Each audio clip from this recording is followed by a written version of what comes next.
Hello મિત્રો, તો આપણે આવી ગઈ છે ફૂલભાઈ મેળીમાંના દર્શન કરવા માટે. તમે જોઈ શકો છો બરાબર, અહીંનો નજારો કંઈક અલગ જ છે, તમે જોઈ શકો છો. અને અહીંયા બધા દર્શન કરવા આવે છે. આ માતાજીનો લીમડો એવો છે,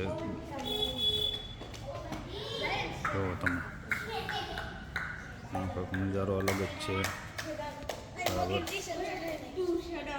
બધા છોકરા આવી ગયા છે રમવા માટે, અને આપણે પણ આવી ગયા છે દર્શન કરવા માટે. તમે જોઈ શકો છો.